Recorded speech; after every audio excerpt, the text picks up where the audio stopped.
Why is it that some people, it's easy for them to attract love or abundance, or they find themselves feeling worthy of what they experience in their life, and then other people find themselves coming up with blocks? They feel frustrated. They feel like they may consciously want to attract a relationship, or they consciously want to attract that of more abundance, but that there's something underneath the surface that's literally blocking it from actually happening. It all comes down to one word.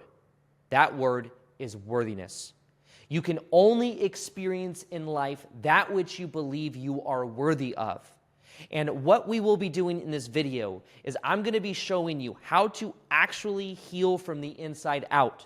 Some of the deepest practices that I've learned about worthiness that have allowed me to go from working a 9-to-5 job I hate, feeling trapped in bad relationship cycles, and then feeling worthy, whole, and complete to live the life of my dreams, have healthier relationships, and allow myself to really experience a completely new reality as a reflection of feeling worthy on the inside. So in this video, you're going to learn step by step how I did it and how you can do it too, in a process I have literally shown to at least 30 or 40,000 people who have been to either live events or my 21-day challenges. And you're going to get it in this video so that you know exactly step by step what to do to feel worthy, whole, and complete, so that you attract the money, the abundance you deserve. One of the most common things that will block people from attracting love, abundance, or anything is the belief and the subconscious energy of shame. I'm broken. There's something wrong with me. Now, what happens is that in order to avoid the feeling of this shame, of this belief, we will create this persona. We'll create this addiction to validation and approval that then is inauthentic and has us chasing the wrong things. Now, if you think about it, though, one of the ways that this may have developed is you think about the energy of a kid.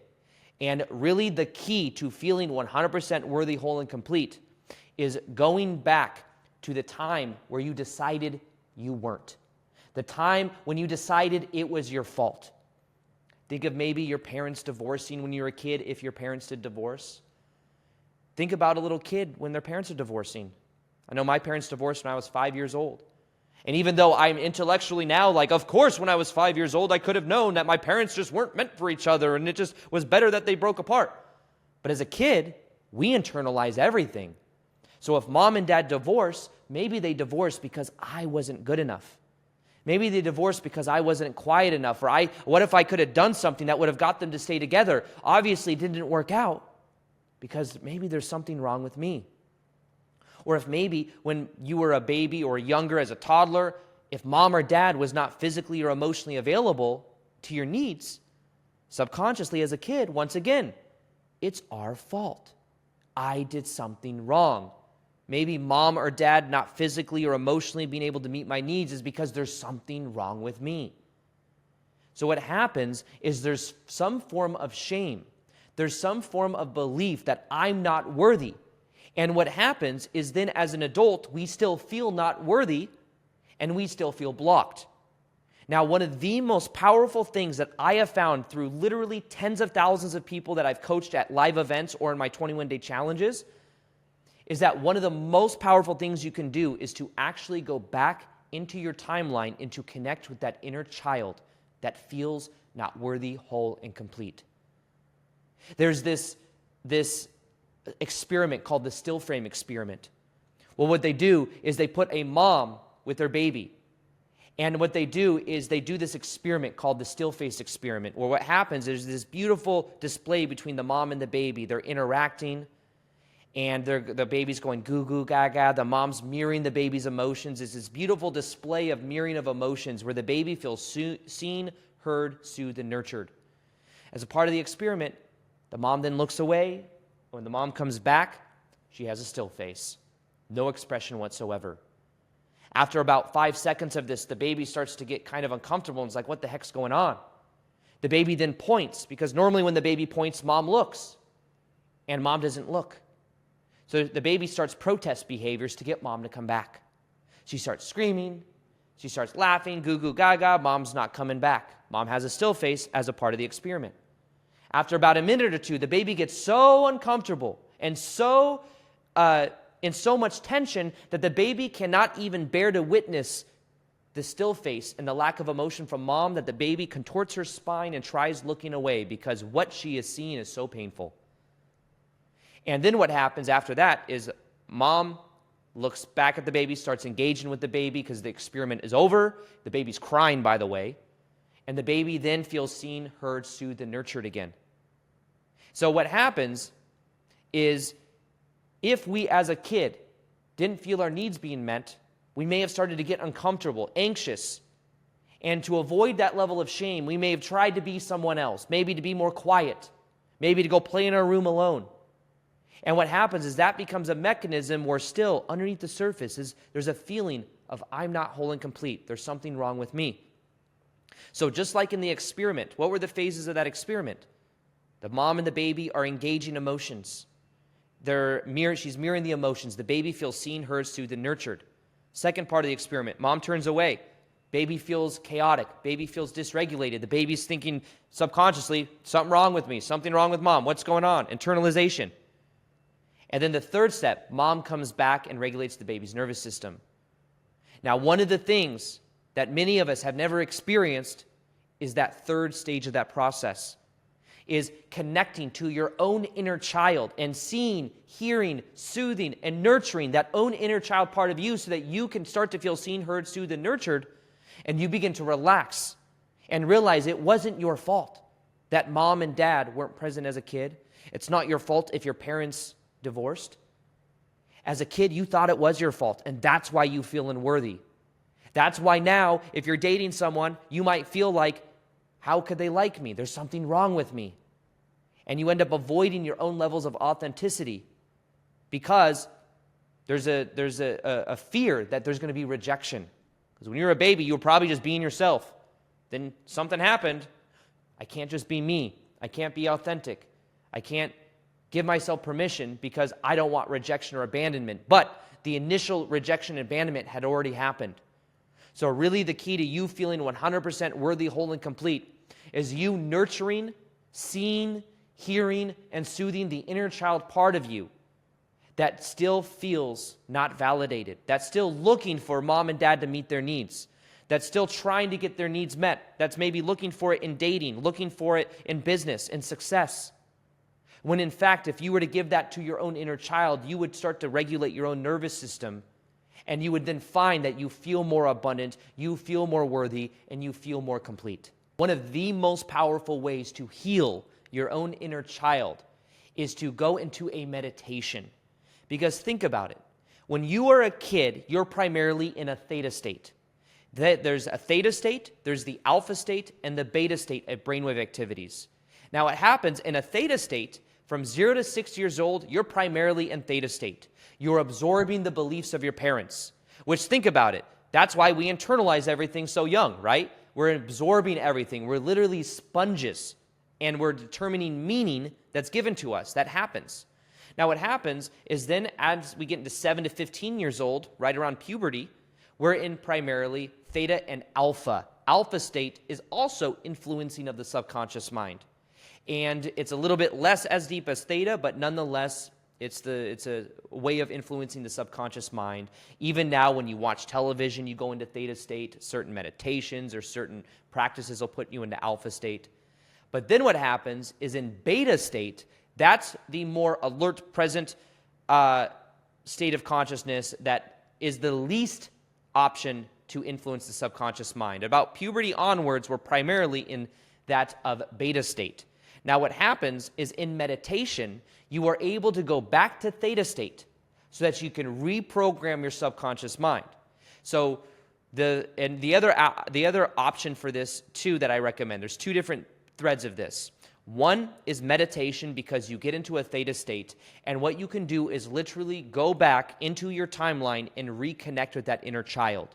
You can see it, hear it, soothe it, and nurture it. And I have a free meditation you can check out if you want to just go through this process. You just listen to it and you go through the visualization. You also energetically go to Kauai, Hawaii, to connect to the energy, because they say that's one of the birthplaces where souls come into our reality. I know it's an esoteric teaching, but it's energetically, we go to that place, and what we do is we allow ourselves to connect to our own inner child. It's one of my most popular meditations. I'll go ahead and link it below so that you can check it out. It's in my free High Vibe Tribe community. It's an inner child meditation you can listen to whenever you want, but go through that and watch what happens. Now, the next thing you can do as well to influence your subconscious mind is when you drift off to sleep at night, you are going from beta to alpha to theta state. Now, what happens is as you drift off for about half an hour, you have this window where you can influence yourself subconsciously. And what you want to do is you want to visualize yourself in your heart, and you want to visualize yourself feeling worthy, whole, and complete. And what you want to do is you want to feel it as if it's here now. And as you do that, you think about what you want to experience and the kind of reality you want to live in, and you feel it as if it's here now inside of your heart, you begin to influence your subconscious mind. Now, when you wake up in the morning, there's also that window. Instead of going from beta to alpha to theta, when you wake up in the morning, you're going from theta to alpha to beta. There's a window of time to feel the love inside of your heart, to begin opening your heart. And as you do that, what happens is you end up feeling that expansion, and you end up influencing your subconscious mind in a very powerful way. Now, if we do take this one step even further, even more powerful than these practices that I'm talking about right now, one of the things that you can begin to do to really heal this shame, because think about shame. Shame wants to hide in the dark. The shame is afraid of not being worthy, whole, and complete. The key is vulnerability. Vulnerability. Vulner means wound, and ability is ability. So it's the ability to go into the wound, the ability to show the wound, the ability to be present with that energy. That's where the power really is. The cure to shame is to shine light of awareness on it. And by you being present with the part of you that feels shame, whether it's an inner child part of you or it's the shame itself, you begin to complete the past and you begin to heal it from the inside out. It's some of the deepest work that you could possibly do. And that's why I believe meditation is such a powerful way to go about healing it. Inner child healing has completely transformed my own life. It has allowed me to go deeper within myself, to release the part of myself as an inner child that did not feel seen, heard, soothed, and nurtured. And when I think about how different my energy is now to how it used to be, it's completely different. Where back 3 or 4 years ago, there was this sensitive kid part of me. I remember even my mom telling me that as a kid, you were very quiet. And I thought to myself, because I didn't think of myself necessarily as a really quiet kid, but I thought about it, I was like, maybe I was. She said, you're very sensitive and quiet and always kind of looking around and kind of like analyzing what was going on. Now, what I could definitely tell, though, is that in the past, there was this sensitive part of me that could feel other people's emotions and energies and felt responsible for other people's tension. So I'd have trouble setting boundaries. I'd have trouble expressing the real me. There was a part of me that, I think I worked in the service industry for so many years selling women's shoes because it was like helping other people. But there was definitely a part of me that I had to shed. And that part of me was a people pleaser energy that definitely came from both my mom and my dad.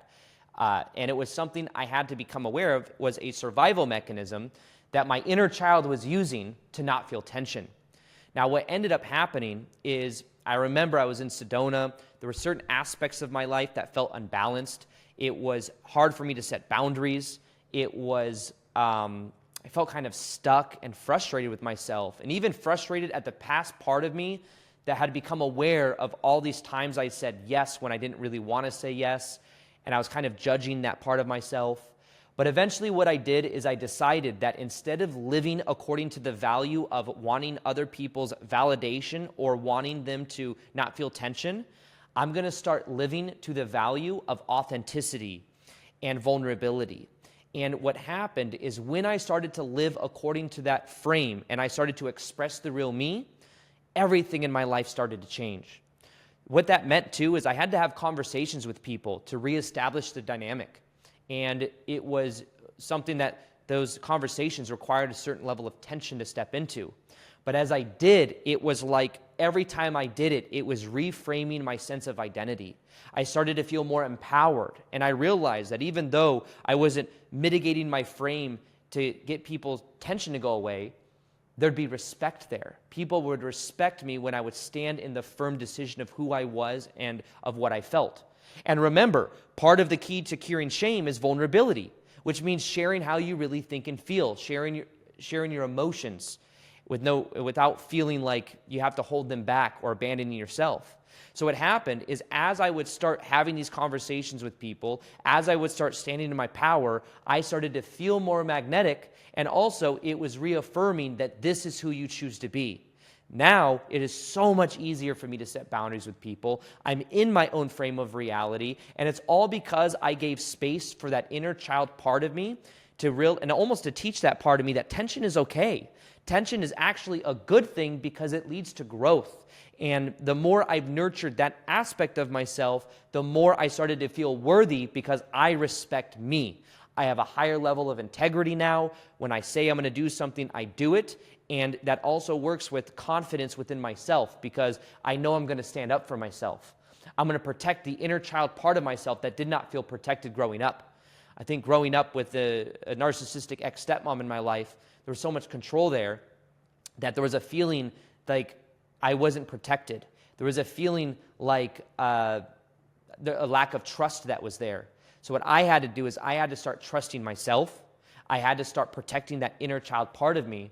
And as I did that, I started to feel more confident inside of myself, and I started to give space and more permission for me to actually express the real emotions that I had, which led to me feeling more free and more in my own power. If you want to go deeper on understanding how to really unroot feelings of unworthiness, I have a video that I did from a recent live event from this last year in Los Angeles where I'm on stage teaching, even going deeper on all these concepts. If you're someone that can feel other people's energies, this video will help you understand more about that dynamic. And then also, I share with you how to go deeper into the first 5 years of your life and what you experienced and how that energetic pattern keeps playing itself out, how to heal it, what I learned from a session with Dr. Mark Woolham, who wrote the book, It Didn't Start With You. And in this video, I show you step by step exactly how to transform in a very powerful way so that you feel worthy, whole, and complete on the inside. And I'll go ahead and link that video right here. So empaths, people that can feel other people's energy. This is both a superpower